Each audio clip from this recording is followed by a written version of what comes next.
نفرت گناہ سے کرو، گناہ کرنے والے سے نہیں، شاید تمہاری محبت میں آ کر وہ گناہ کرنا ہی چھوڑ دے۔ انسان مایوس اور پریشان تب ہوتا ہے جب وہ اپنے اللہ کو راضی کرنے کی بجائے لوگوں کو راضی کرنے میں لگ جاتا ہے۔ جب بھی تم چاہو کہ تمہاری دعا عرش تک پہنچے اور مستجاب ہو جائے تو پہلے اپنے والدین کے لیے دعا مانگو۔ جسے اپنی عظمت عزیز ہو وہ لڑائی جھگڑے سے کنارہ کش رہے۔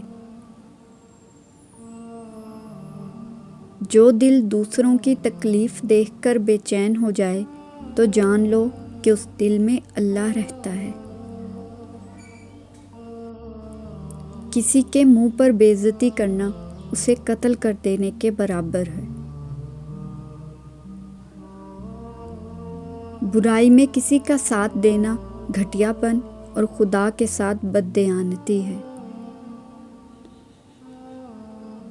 دنیا میں 1000 رشتے بناؤ لیکن ایک رشتہ ایسا بناؤ جب ہزاروں آپ کے خلاف ہوں تو وہ ایک آپ کے ساتھ ہو۔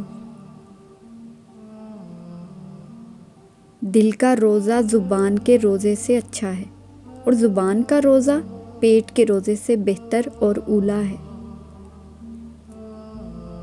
مجھے تعجب ہے اس شخص پر جو اپنی برائیوں کو جانتا ہے لیکن جب اسے برا کہا جائے تو ناراض ہو جاتا ہے۔ 3 چیزیں ایمان کو تباہ کر دیتی ہیں: امیروں کی محفل، عورتوں کی صحبت، جاہلوں سے بحث۔ 100 دوستوں سے وہ ایک دشمن اچھا ہے جو دل میں نفرت تو رکھتا ہے لیکن منافقت نہیں۔ اگر زندگی کو ہمیشہ خوشیوں کے ساتھ گزارنا چاہتے ہو تو غمزدہ لوگوں کے غم سنا کرو، کبھی دکھی نہیں رہو گے۔ موت کے اعلان کے لیے تمہارے بالوں کا سفید ہونا ہی کافی ہے۔ اگر تمہیں یقین ہو جائے کہ تمہارا رازق اللہ ہے تو تم رزق تلاش نہ کرو، اللہ کو تلاش کرو جس کے پاس تمہارا رزق ہے۔ معاف کرنے میں جلدی کرنا بلند مرتبہ لوگوں کا اخلاق ہے۔ وقت اور دولت 2 ایسی چیزیں ہیں جو انسان کے اختیار میں نہیں۔ وقت انسان کو مجبور اور دولت مغرور بنا دیتی ہے۔ جب کوئی عورت آپ کے سامنے رو پڑے تو تمہاری مردانگی کا تقاضا یہ ہے کہ تم اس بات کو وہیں ختم کر دو۔ جب کسی کام میں اچھے برے کی پہچان نہ رہے تو آغاز کو دیکھ کر انجام کو پہچان لینا چاہیے۔ استغفار گناہوں کو پاک کر دیتا ہے۔ فقیری سب سے بڑی موت ہے۔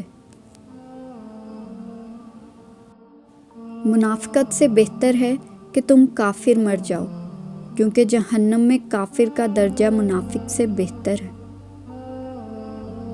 رشتوں کو مضبوط رکھنے کے 2 راز: جب آپ غلط ہوں تو اپنی غلطی تسلیم کریں، جب آپ صحیح ہوں تو صرف خاموشی اختیار کریں۔ حضرت علی نے فرمایا، اللہ کبھی 2 مخلص لوگوں کو جدا نہیں کرتا، جدا تب کرتا ہے جب دونوں میں سے کوئی ایک منافق ہو۔ اللہ کبھی مخلص کو منافق سے نہیں جوڑتا۔ جب دل تھک جائے تو جان لو کہ آسمان سے تمہاری مدد کے لیے قبولیت کا اب کوئی نہ کوئی دروازہ کھلنے لگا ہے۔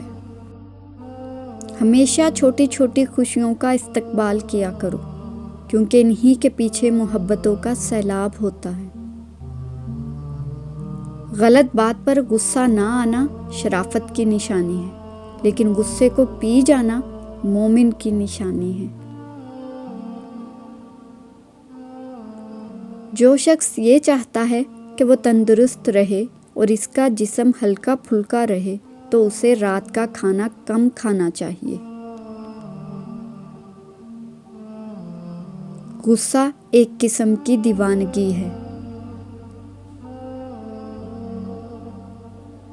دھوکہ دینے کے 1000 طریقے ہیں، لیکن سب سے گھٹیا طریقہ محبت اور ہمدرد کا دکھاوا کرنا ہے۔